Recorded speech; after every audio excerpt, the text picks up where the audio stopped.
Hi, this is Dr. Diane Gayhart, and this is my lecture on BBS, counting California BBS hours, and how to just basically fill out this log.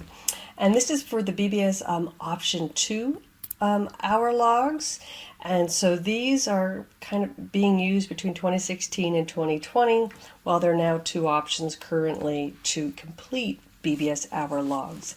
And the option 2 log is the old former system that is being phased out. This option has many more hour categories, and just depending on your field site, using option 1 or option 2 may be faster. Just depends on the type of hours that you accrue. The one thing is, though, that if you fill out an option 2 log, because it's more detailed, you can then, if you need to, transition back over to option 1. But if you start with option 1, unless you keep detailed logs somewhere else, you won't be able to go back to option 2. And so I always recommend that interns and trainees download their forms directly from the BBS, including their hour logs. Typically, if there are major changes, people are talking about it, but the BBS will update their forms, make them easier to read, add definitions, and it's the trainee or intern's responsibility to actually keep up with the BBS rules. It's not their supervisor necessary or their university instructors. I mean, ultimately, it falls on the actual intern or trainee. So I always recommend, at least once a year, go to the BBS website, download a fresh new log, just to make sure you're always current. So I want to start with some real basics about BBS hours. So the first is that there is a pre-degree maximum. So before you get your qualifying, usually it's a master's, could be a doctoral degree, you're allowed to count 1,300 hours from that program, 750 of which, there's a maximum here, that can be the counseling and supervision hours combined. And then you have a post-degree minimum of 1,700, which brings you to 3,000 total. So obviously, if you only got 300 counseling and supervision hours from your master's program, you would need to get 450 more hours than your 1,700 minimum, because the grand total needs to get up to 3,000. The other thing to remember is that there is a supervision requirement, and so you may not count any hours of any kind whatsoever if you don't have at least one unit of supervision in that week. So this means if you miss supervision or your supervisor misses supervision in a given week, you can't count any training hours, you cannot count paperwork hours or even client hours if you miss that supervision. So it's very important you get supervision each week, you plan to count hours. For this reason, I always say, try not to jump into that Friday supervision group, because if you're sick or your supervisor's sick or either of you miss, then you need to figure out before 5 o'clock on Friday, usually. Most people don't get supervision on Saturday. You may get lucky. Who knows? But you need to figure out how to get supervision to count the hours in that week. And when you're thinking of supervision, in the California BBS counts it both directly by hours, but also by unit. So a unit of supervision is either an hour of individual, that's one supervisee and one supervisor in a room together, or and that's one unit, or you have 2 hours of group supervision. And 2 hours of group supervision is considered one unit of supervision when we get into talking about ratios. And so trainees or people in their degree program need to have a 1-to-5 ratio, and that's actually averaged over the entire time that they're at a site or working under a particular supervisor, whereas the interns, once you've graduated and have your degree and you get your intern number, it's a 1-to-10 ratio, but it's counted a bit differently. It's not averaged over the entire time you're someplace. It's by week. So if you see 10 or fewer clients, you need 1 unit, so either 1 hour of individual, 2 hours of group, or you need 2 units of supervision for your 11th hour and above. So there are different types of ratios, and they're counted a bit differently, but they all use this basic individual unit, the unit of supervision.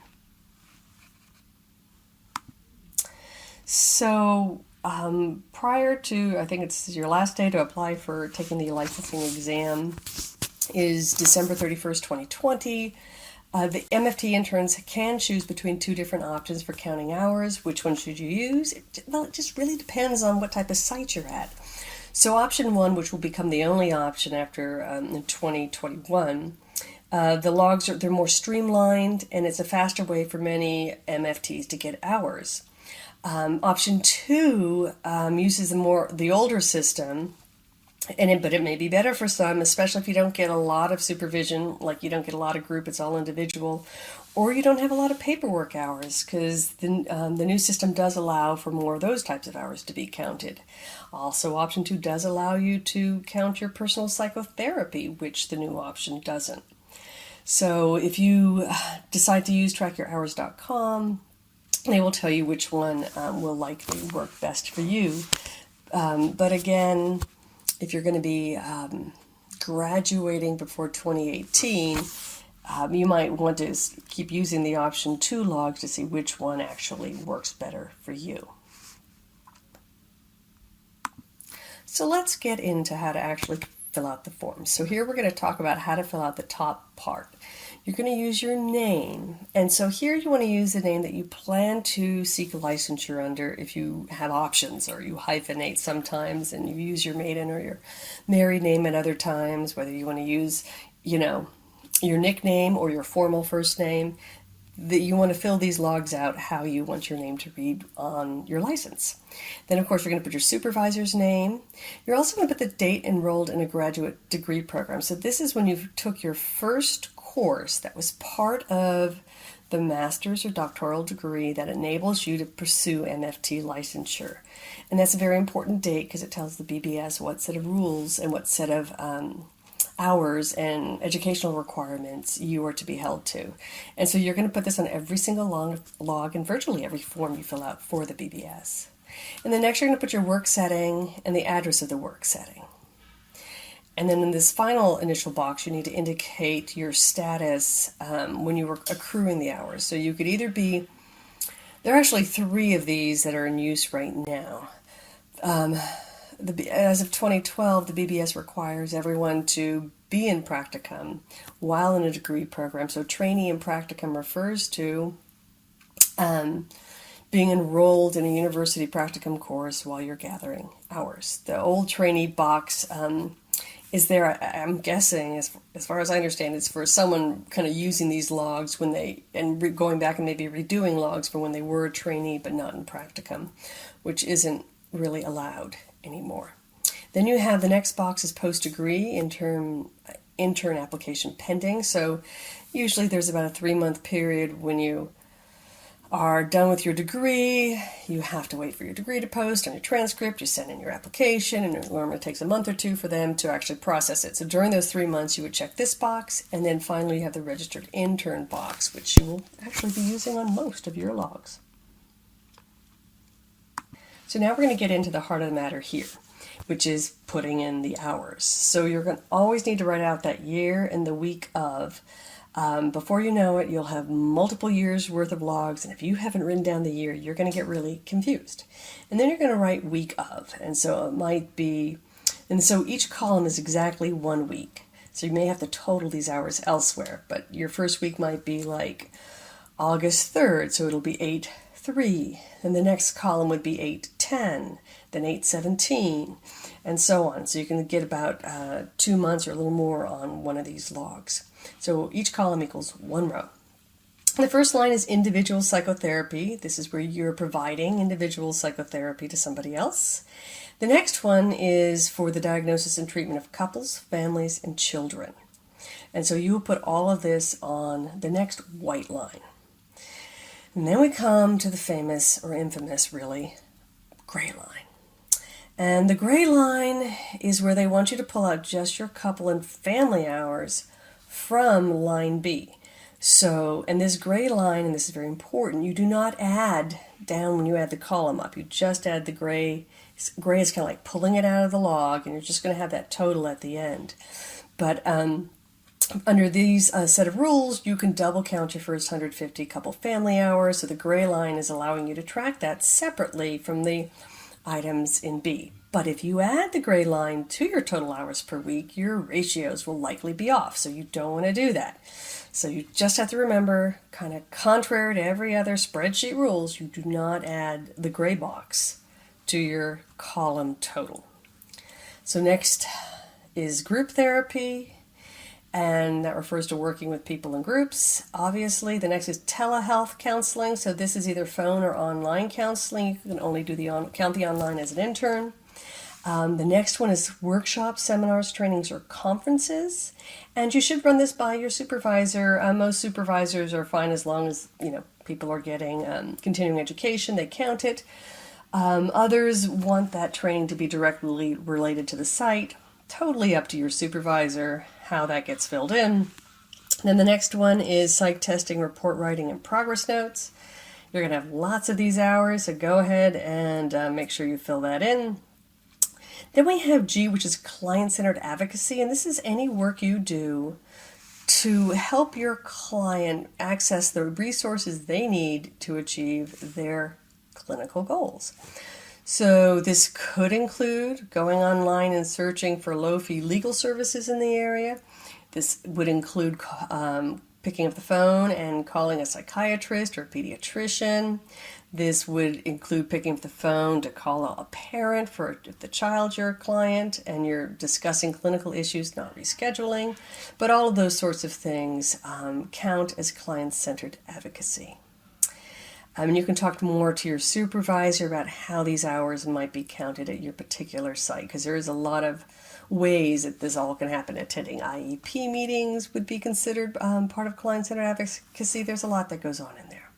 Then you have individual supervision. That's when you receive supervision from your supervisor, and it's just you in the room with your supervisor.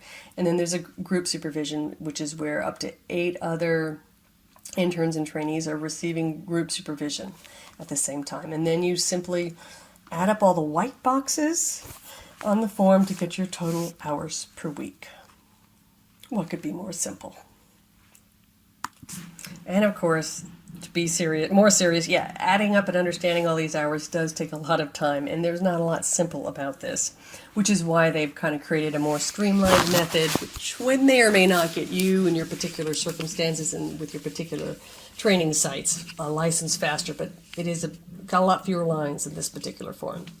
So just want to keep you aware that, and remind you that you need a minimum of 500 couple family child hours. And so this means if you're maybe seeing a group of children, you might want to ask your supervisor, can I count that as a child versus a group type of hour? As there's also a 500 group maximum that you can do. So you don't want to max out your group hours, especially, during your degree program when you might get a job later on that has a lot of groups and you won't be able to count those hours if you're using this method. In terms of client-centered advocacy, so this is online or on the phone or in person, but you're helping the client access some kind of needed service, you're consulting with other professionals, you're contacting other stakeholders like teachers or parents in order to